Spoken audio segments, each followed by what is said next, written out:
Hey everyone, welcome. This is Jason Clemmons, Doctor of Chiropractic at the Rock Health and Wellness Center. This is Life with Jason Clemmons, DC.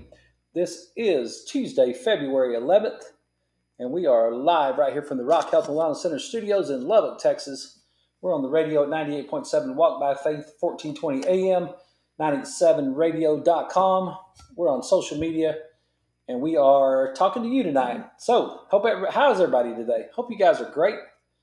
Hope everybody got over the Super Bowl, moved on from it.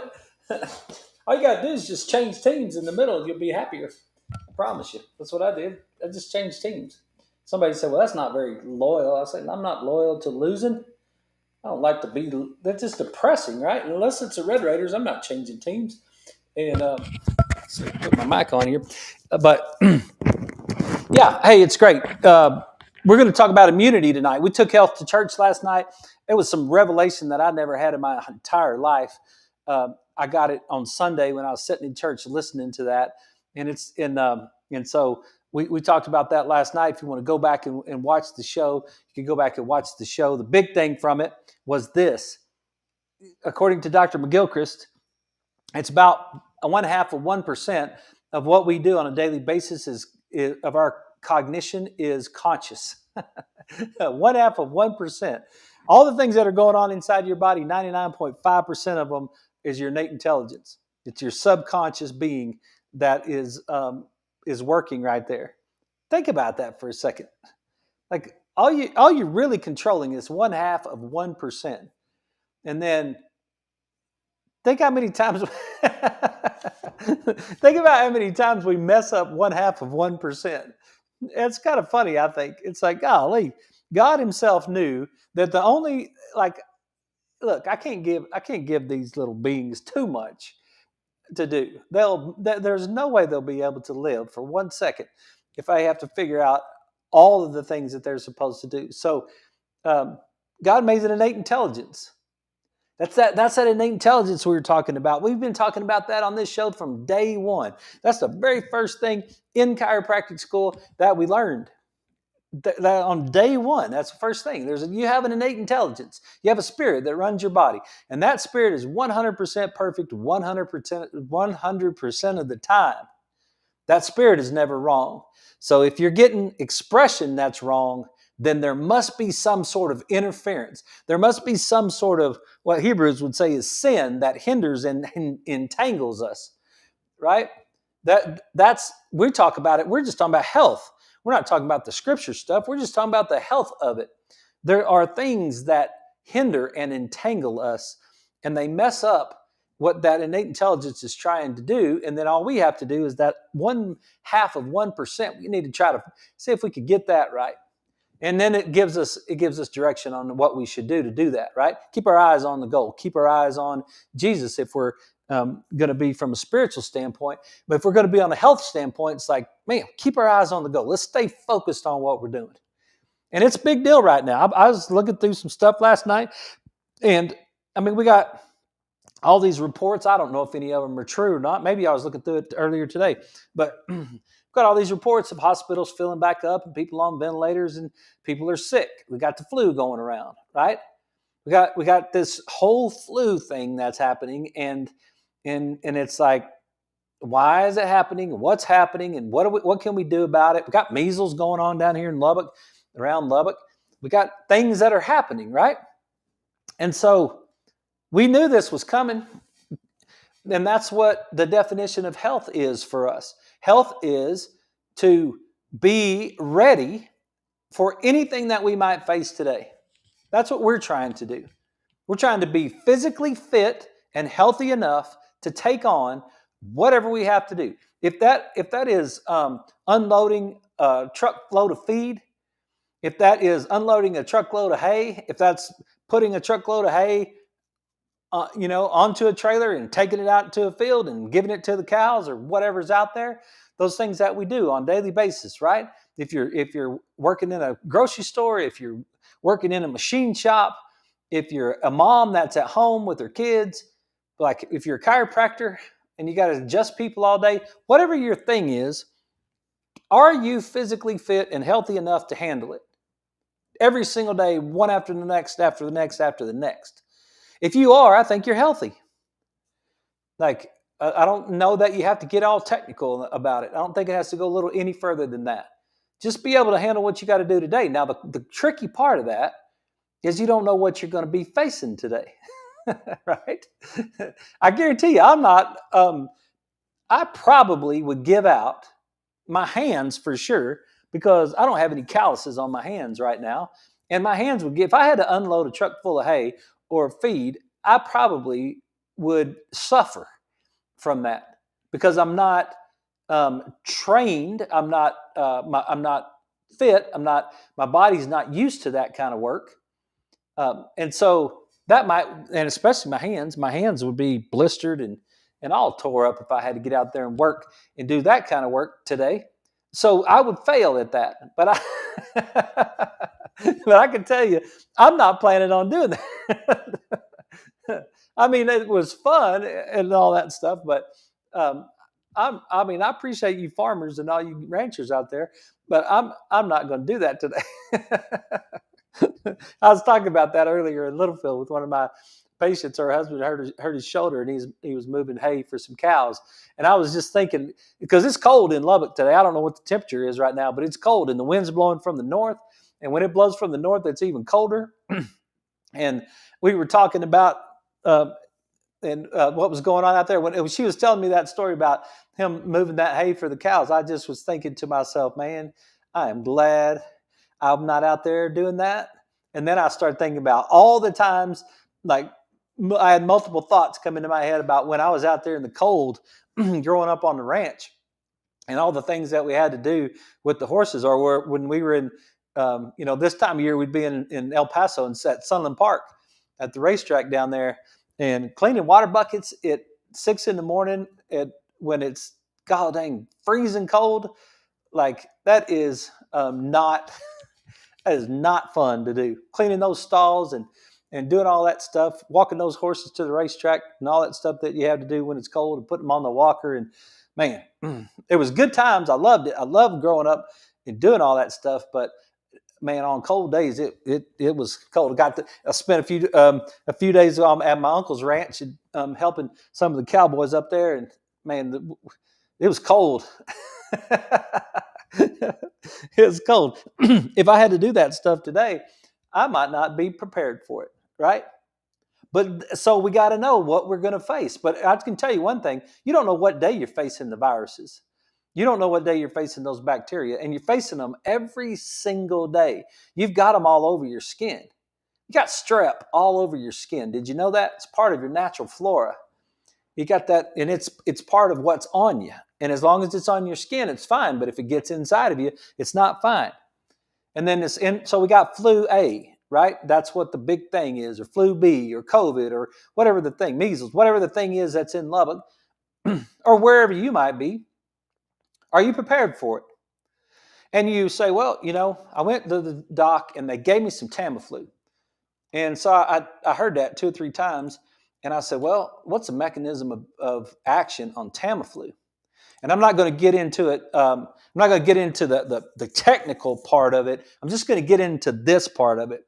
I'm going to show it to you in a way that just is very simple about Tamiflu. Okay, if you have a cell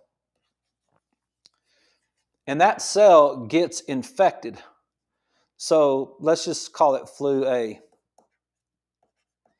And that cell, that somehow, however that works, through the respiratory tract, through the eyes, or through the nose, if that flu was to get inside, it gets inside that cell, and now this cell is infected. Now, what that virus is going to do is it's going to try to hijack the mechanisms inside the cell so that it can replicate, and then it wants to get kicked out of the cell into the bloodstream. And then now it can spread itself around your body. That's how it's that's the simple form of what's going on right there. What Tamiflu does is, and it's got a big long name, but Tamiflu blocks the cell from releasing. It was called a neurotransmitter. many um, days, I think. Whatever, I don't know how that word is. I was reading that article and I was thinking to myself, I don't even understand all these words. I wish I would have paid more attention in chemistry class.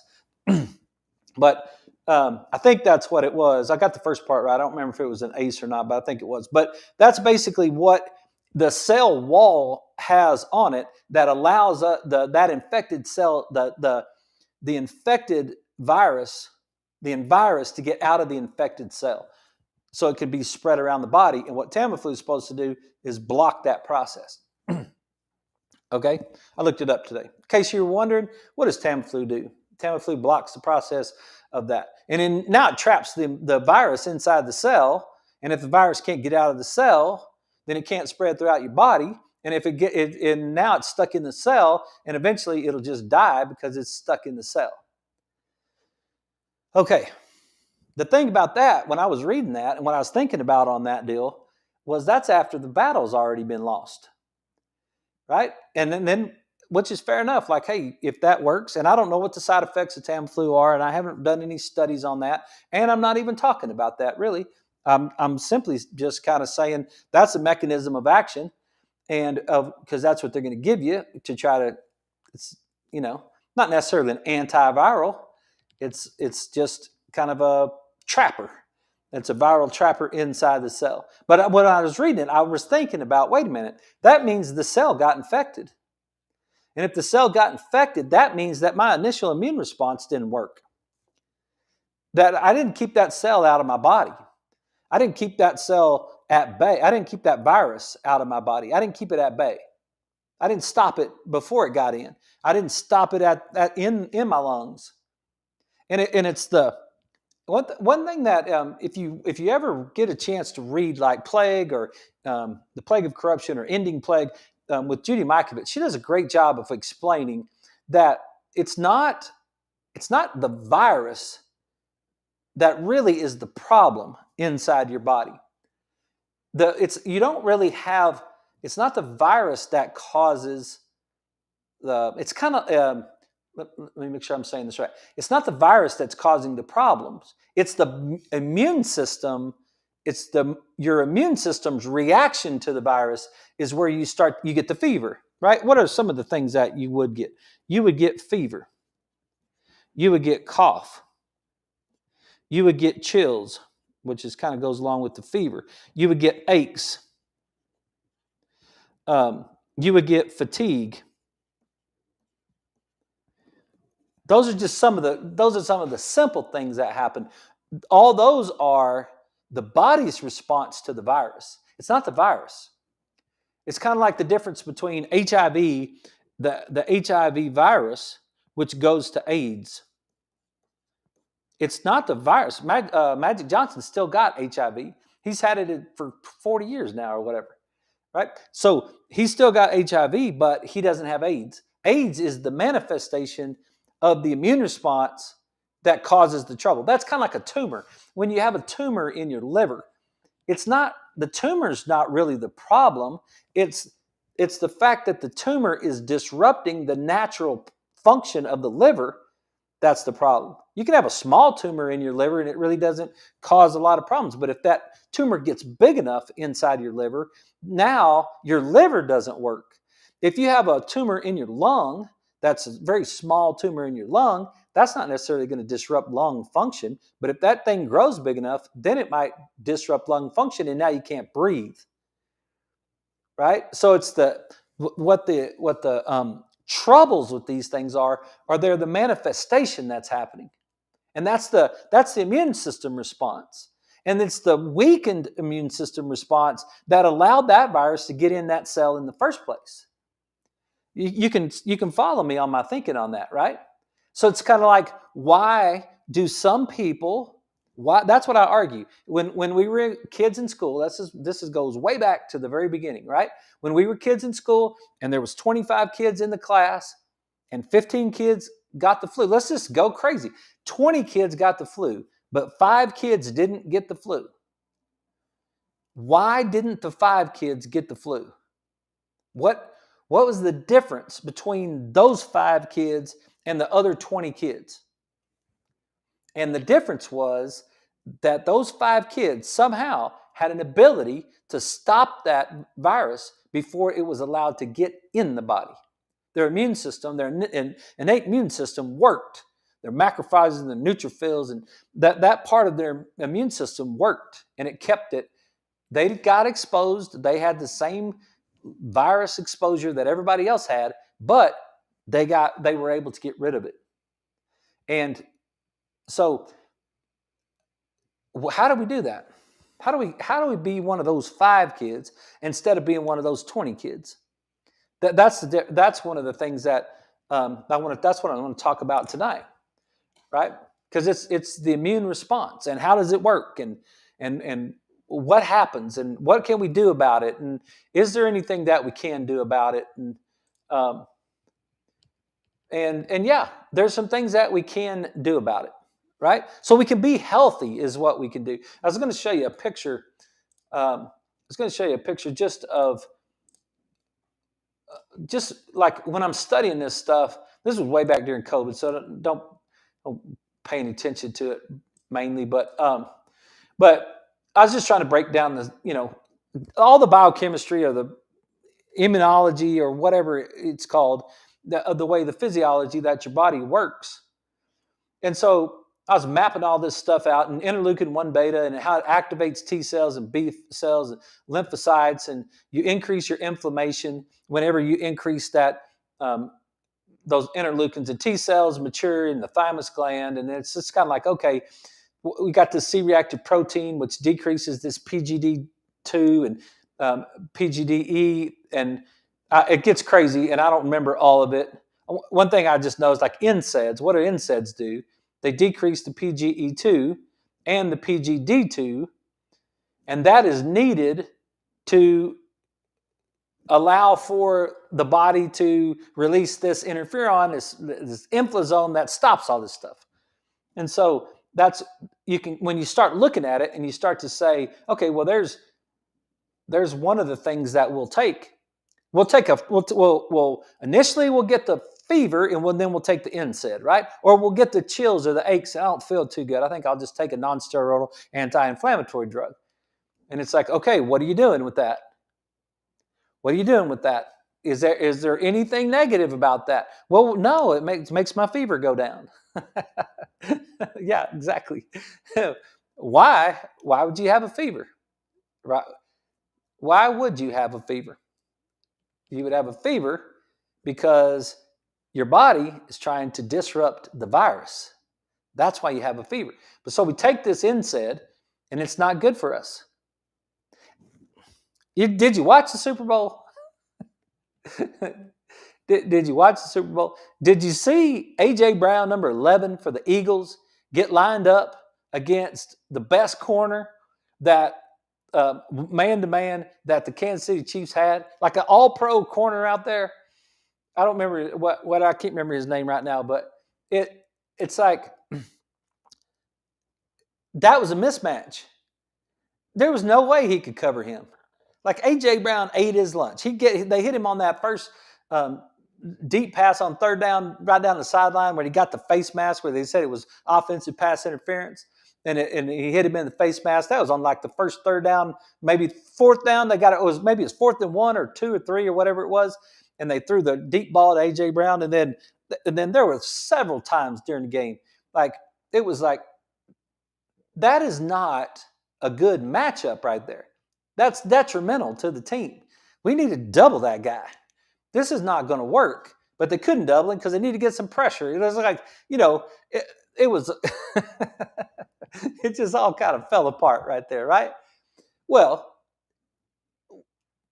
we say we feel good with our NSAID taken, so we're going to take our NSAID to get our fever down, but then we don't really understand, because no one teaches us all the rest of this stuff, that we lose some of this stuff that is going on behind the scenes. And when we lose this stuff that's going on behind the scenes, now we're not fighting right. Our immune system's not working. But the one thing I wanted to show you right here is like, let's get to what we can do. What can we do to stay healthier? What can we do to actually protect ourselves or fight against this invader of a virus? Any virus you want to look at, doesn't matter. It's like, what are some of the things we can do from a health standpoint, right? I'm not a Tamiflu guy. That's not my game. That's what you do. When you get sick and your cell gets infected, then you go see your doctor and they give you Tamiflu. Okay, fine. What do we do before that? If I don't want to go see my doctor and I don't want to get sick, look at one of the things that it says right here. Let me get this moved over. Got 86 things. There you go. Look right here. There's interleukin-1 beta right there, okay? Drives inflammation. And then you got this whole process, and you got all this stuff causing pneumonia and lung disease, right? And what else do NSAIDs do? They decrease your glutathione. So now your glutathione is vitally important for the way that your body functions. And so if you follow this long line around and you come right around here to this one, DHA suppresses interleukin-1 beta. Vitamin D increases HPGDS. And that is something that we actually need. So, but if you look at it right there, I got a big old red arrow to it. DHA suppresses interleukin-1 beta. What is DHA? It's what you get from fish oil. You take your fish oil, you say, well, my fish oil, somebody told me I should take fish oil for my heart, but I don't really know if that works or not. I don't really know if that's even helping anything. Okay. That's the wrong approach, in my opinion. That's an allopathic approach to it. We don't want to do that. I'm taking this because of all the things that I don't even know that I'm going to be facing today. Remember the other day when it's been brought up a couple of times when one of the people asked me, what kind of turmeric do I take? And I was like, I don't take turmeric. Why? Because I take a lot of fish oil and I don't have any inflammation in my body. And how do I know I don't have any inflammation in my body? Because I checked my 6:3 ratio and I don't have joint pain. I have abnormal functioning pain every once in a while, but not from an inflammatory standpoint, right? So is this good? Is the turmeric good to take? Absolutely. You can take it. Keeps your inflammation down. But that's one of the things right there. We don't want this excessive inflammation. We want inflammation when we need it, and we want it quickly, and then we want to turn it off. We don't want that flame burning all day long. We don't want to just keep throwing wood on the fire, and keep throwing wood on the fire, and keep throwing wood on the fire, and have this constant inflammation inside our body. We want to have a baseline, and then when we need it, we need to go get it, and then we need to calm it back down. So that's what the DHA part. And what do we want to do when we take fish oil? We want to take it at 1,000 milligrams of DHA. If you want to know how to dose your own fish oil, then you can look on there, and on this particular bottle of fish oil, for 1 teaspoon, it's got 975 milligrams of DHA. So that's close to 1,000 right there. So that's our baseline. And you could take 1 teaspoon of this, you would get 1,950 milligrams of EPA, which is anti-inflammatory, as well. Okay, so that's how you would take it. I got one of my new patients sent me just the other day a picture of her fish oil. And she's new to the deal, so she doesn't really know, okay? So the DHA here is 120 milligrams is how much is in the fish oil, okay? So, I don't even know. I don't even have my bottle. I mean, my gel tabs of fish oil. But there's 150, and this is for 1 soft gel, 120 milligrams of DHA. So I said, well, let's take 1,000 milligrams that we're trying to get and divide it by 120, and that's 8.3. So you need to take 9 of those pills to get you either 8 or 9 of those pills a day to get your DHA up high enough to be able to be at the baseline that we want it to be at. Then if there's anything extra, like anything extra, if you ate chips and salsa over the weekend for the holiday, or if you're eating a lot of corn chips, or you're eating a lot of peanut butter, or you're doing anything else that's inflammatory, eating a lot of seed oils and that type of thing. If you're increasing those, then that DHA needs to go up. I would say 2,000 milligrams. I'd say 3,000 milligrams, and then double it on the EPA. And then, so if you're taking 3,000, take 6,000, that'd be 9,000 milligrams of fish oil. Is that too much? No, it's not too much. But in order to get our levels right so that we can suppress this interleukin 1 beta, so that we can decrease this immune response, that's one of the things that we could do. Okay? And that's just notes from home. So, what's another thing that we can do to keep ourselves?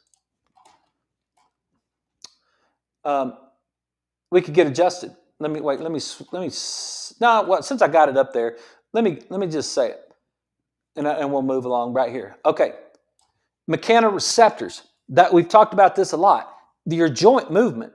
One of my ladies asked me today, "What are you doing?" And we're up against a break. So, as soon as we get back, I will tell you what I'm doing when we're getting adjusted. So you guys stick around. This is Life with Jason Clemmons, DC, and we'll be right back right after these messages.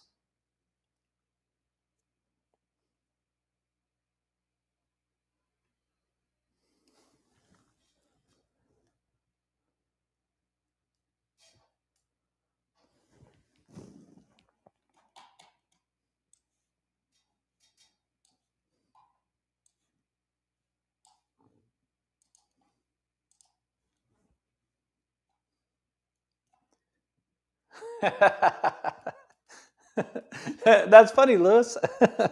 That's funny that you're a Eagles fan. It goes right along with being a Longhorns fan. That's funny. I did enjoy it. See, I came up with this philosophy. Since we're on a break, I'll talk about it. I came up with this philosophy several years ago. Being a Cowboys fan, it kind of forced me into it because I watched a Cowboys game one time and then it just got fussy all afternoon because how bad they played, and then I just started thinking about it, and I was like, what do I care? Which, like, I'm not involved with the Cowboys. Like, I don't have a financial stake in the Cowboys, or I'm not coaching the Cowboys, or I haven't done anything to support them to win the game. I just decided I was a fan, and so I thought that didn't even make any sense. Why don't I just cheer for the other team? And that's what I did. I just started cheering for the other team.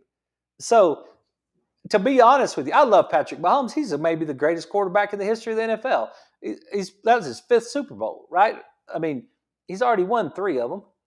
And but so and he's a Texas Tech quarterback. I mean, how can I not be a fan of Patrick Mahomes, right? But I'm not really, like a lot of people in my town, like they're really Kansas City Chiefs fan. I'm not really a Kansas City Chiefs fan.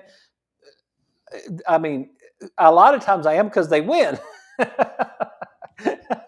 But I looked at the faces. Honestly, before the game, I looked at the faces of a couple of those guys. That number 6, that guy from Alabama, that wide receiver, I can't remember his name. I looked at him before the game started. That kid had maybe the greatest half of any game I've ever seen one guy have.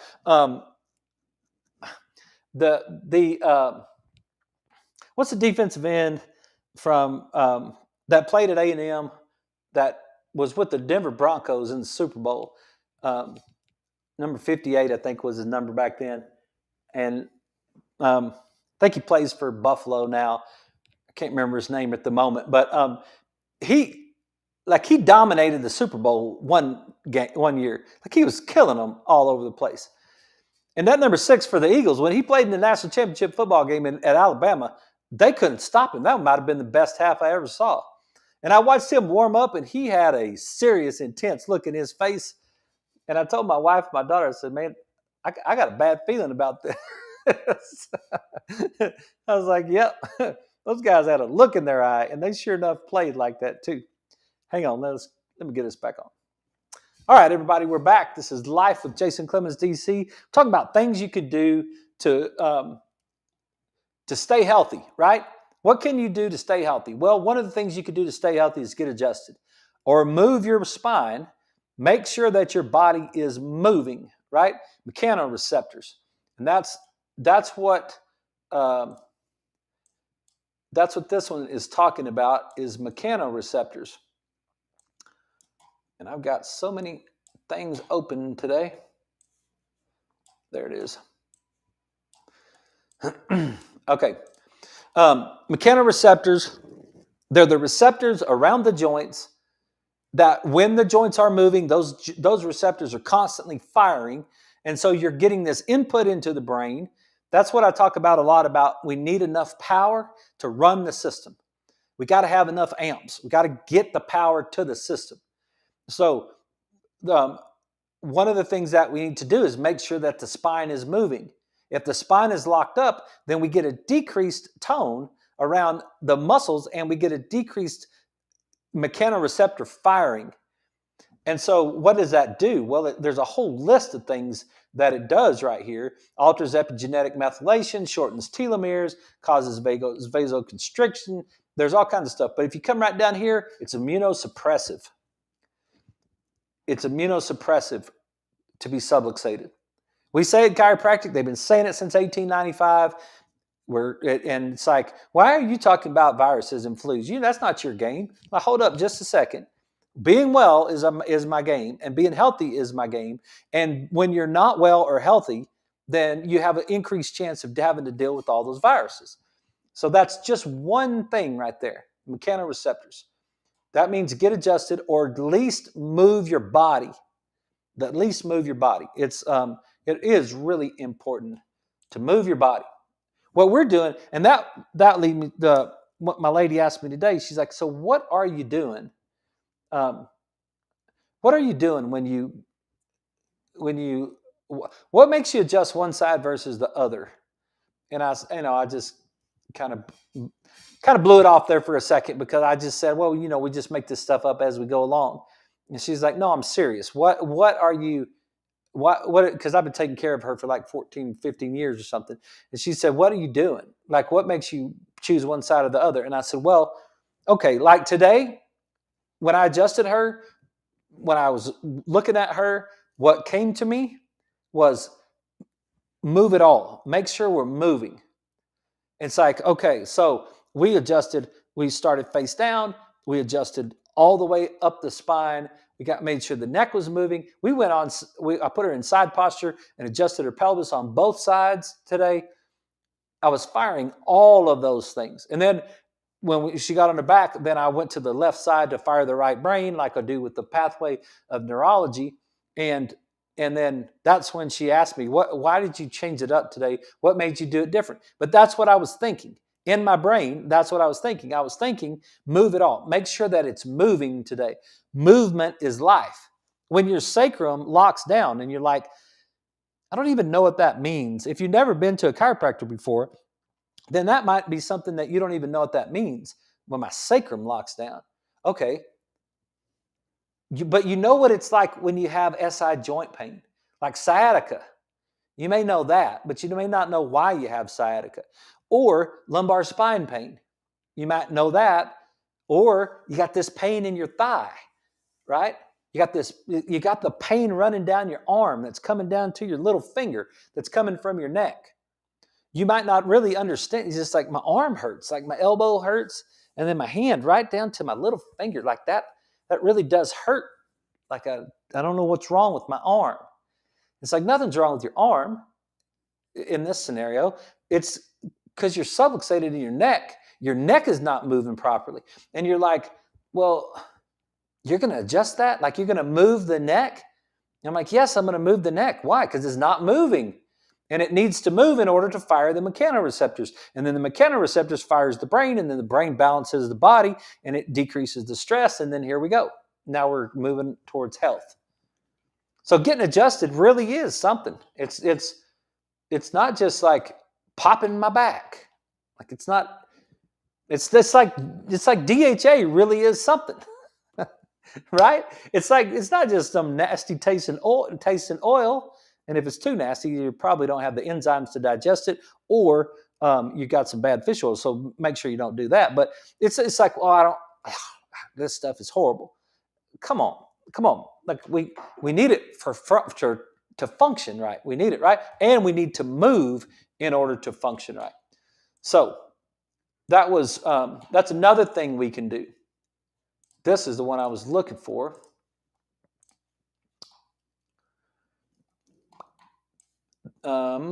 This one is, yeah. So this comes from Don Belgraw, PhD, tenure professor of immunology, University of Colorado School of Medicine, September 2011, right there. So now we're talking about the Th1 and the Th2 response. That's what we talked about a little bit last week when we were talking about the vaccine stuff. But here we go. We got this Th1, Th2 response. We got this fighting infection over here with this Th1 response. And then we got how it comes down, and we're going to have this Th1, Th2, and then Th17 response. And let me read what it says about Th17. This creates a huge, quote, parentheses, bad, excessive, inflammatory response.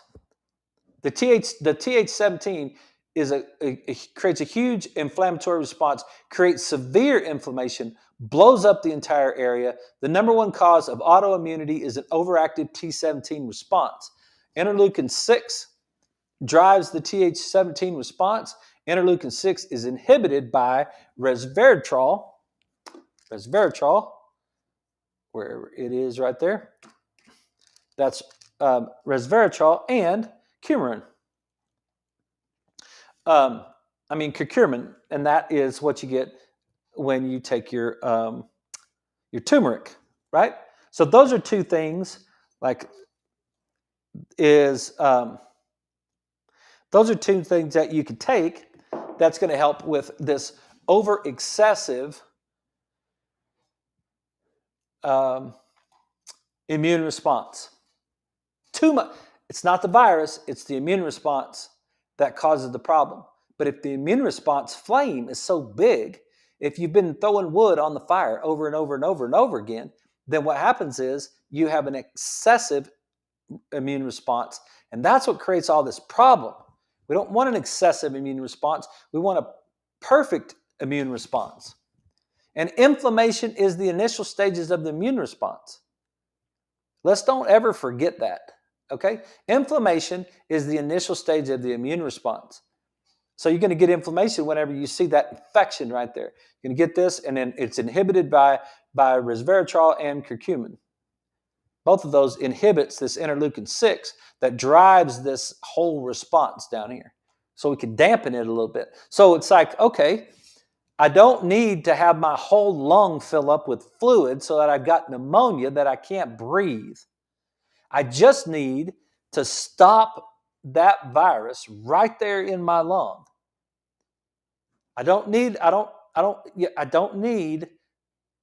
Maybe I need a thimble full of fluid in my lung. Maybe a slight little cough, and then that's it, right? I don't need a 55-gallon drum full of fluid in my lung. I'll drown. That's pneumonia. I don't need all this fibritic response in my lung. I don't need all that. I don't need to break a rib because I'm coughing too much, right? Or blow up a disc because I'm coughing too much, which we can do. I don't need all that. I don't need this excessive response. I just need a normal response. And so those are some of the things. Resveratrol is one of those things that you get from when you eat fruits, like an apple and all that, grapes, and that you could get a lot of that from. Okay? Let's see what else we got. I'll just go through the list of stuff that I've got over here, and then I'll come back to some of these articles. So we talked about the fish oil. Let me see, right here.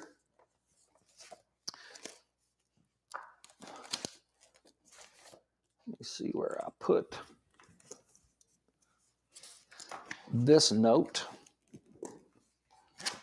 All right, here's some things that you can do for your brain to prevent brain degeneration, but these are the same things that you can do for your immune system, right? Because that's part of the reason that your brain has degeneration is because you've got this imbalance in your immune system. But one of them, it says take vitamin K, and you've heard of K2, take vitamin K2, especially with high vitamin D.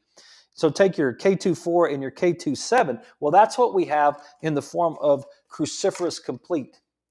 So Cruciferous Complete is going to get you the K24 and the K27 that is going to help you determine what to do with your calcium when you have your vitamin D levels up. So that's, and you could go to therock.standardprocess.com and you could get your Cruciferous Complete there. So there's one thing that if you want to, it's like, hey, if I'm taking vitamin D, but I'm not taking vitamin K, what can I do? Well, one thing that you could do is you can get vitamin D right here, vitamin D3. Here's 10,000 IUs plus K. And when you look on the back and you say, all right, what is the K? And it's got it in both of them. It's got vitamin K and it's also got the MK7. So it's got the MK4 and it's got the MK7 in it. And it's got 10,000 IUs of vitamin D, which I've been taking for the last couple of days. I'll take my regular 5,000 IUs of vitamin D, and then I'll just double up just a little bit.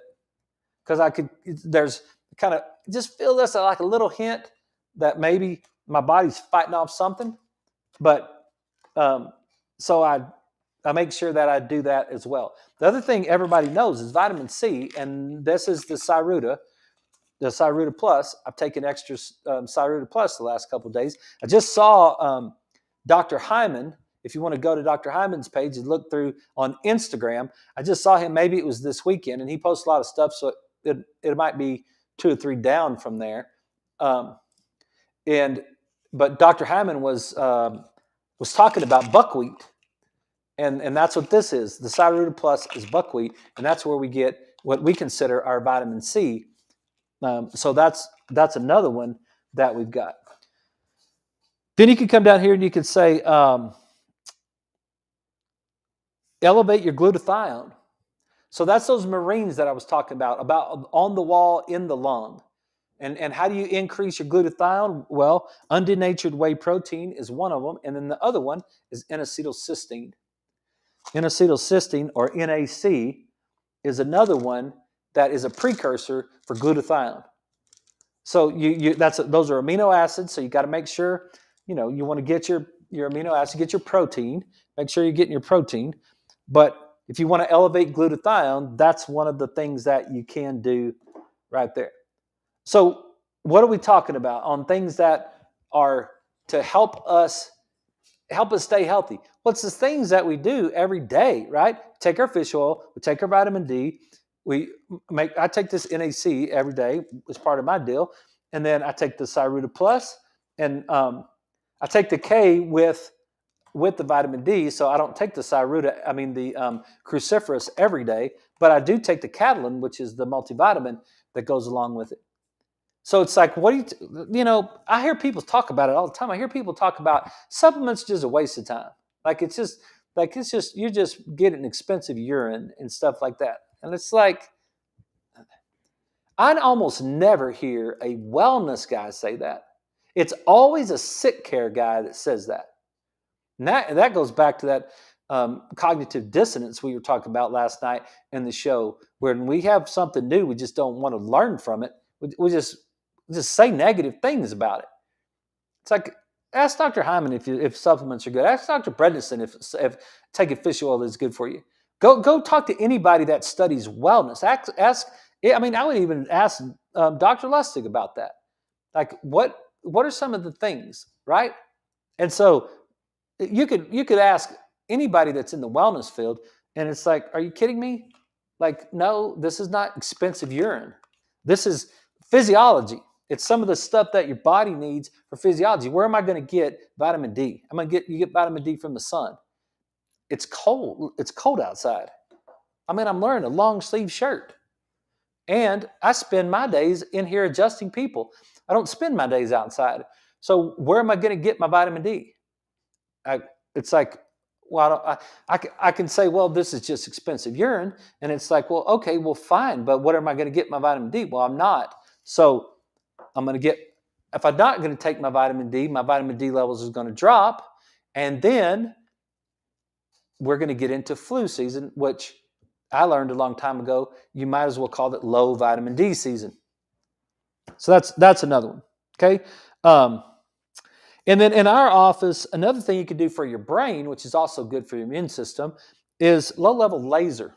So we've got an Oconia laser that we use. I used it right before I did this regenerative 1 minute to the prefrontal cortex, 1 minute to the cerebellum, 1 minute to the occipital visual cortex, the temporal cortex, frontal parietal junction, 1 minute up the nose and 1 minute in your throat.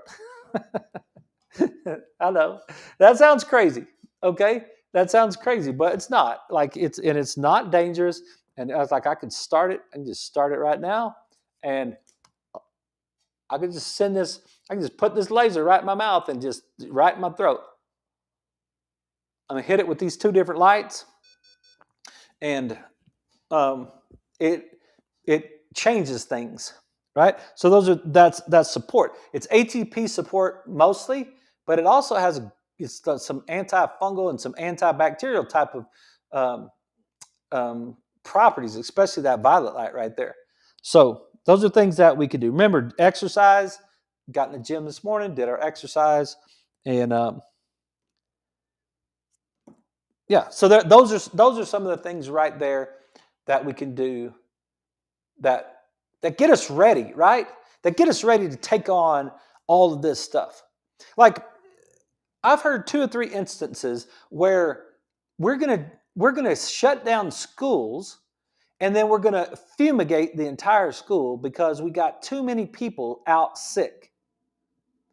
But I haven't heard one superintendent talk about their vitamin D program or one school nurse talk about their vitamin D program that they had for the I didn't hear about the cafeteria workers saying, you know what we've done this year is we've decided to make sure that we didn't feed them anything that created excess glucose because we know that excess glucose is going to decrease their immune function. So we don't want to do that. So we're not having any Cokes or any of that stuff in the cafeteria. We're not giving out any cookies. We're not doing any of this ice cream stuff and none of that. No, we decided that it's way better for our kids not to do that. Have y'all ever heard that? Have y'all heard that? I mean, like maybe one school district in the entire world would do something like that. We're not going to approach this thing and say, hey, you know what? We're not going to have, we really do value our education and we really do value the days that our kids are in school. So we want to make sure that we're teaching them as much as we can teach them and we don't have to shut down our entire school because we got too many people out sick. We're going to make sure that our people are well. I haven't heard that. I haven't heard that in school districts and I don't think you have either. And that's not the approach that the normal person takes. It's like every single time someone comes in and says, I got the flu last week. Did you eat sugar? Did you eat sugar? Are you taking your vitamins? Are you doing your exercise? Are you getting your sleep? It's like, that's the way you be well. If you want to be well, that's the way you be well. It's like, okay, some people are competitive. Some people want to be well. Like they really are competitive. So let's keep going. Let's talk about some stuff. All right.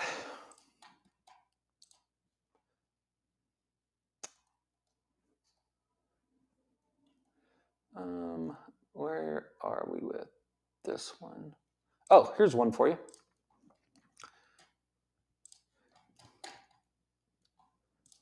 It's like, you may or may not have known this one. If I can find it. I got so many things.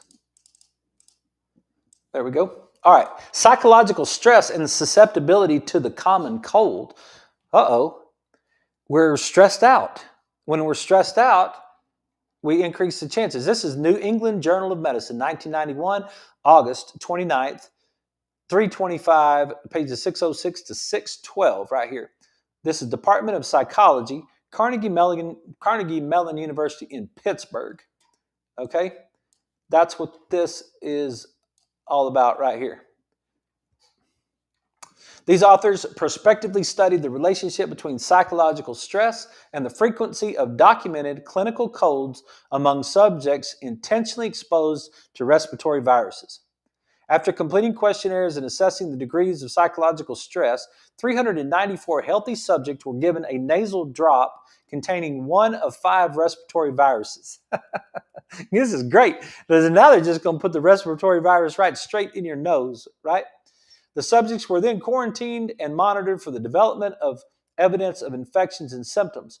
The rates of both respiratory infection and clinical colds increased in a dose-response manner with increases in the degree of psychological stress. Infection rates ranged from approximately 74% to approximately 90% according to levels of psychological stress, and the incidence of clinical colds ranged from approximately 27% to 47%. Conclusion: psychological stress was associated in a dose-response manner with an increased risk of acute infectious respiratory illness. Psychological stress is thought to influence immune function through autonomic nerves innervating lymphoid tissues or hormone-mediated alterations of immune cells. What do we say is the cause of subluxation? The cause of subluxation is physical, chemical, and mental emotional stress. The combination of all of them.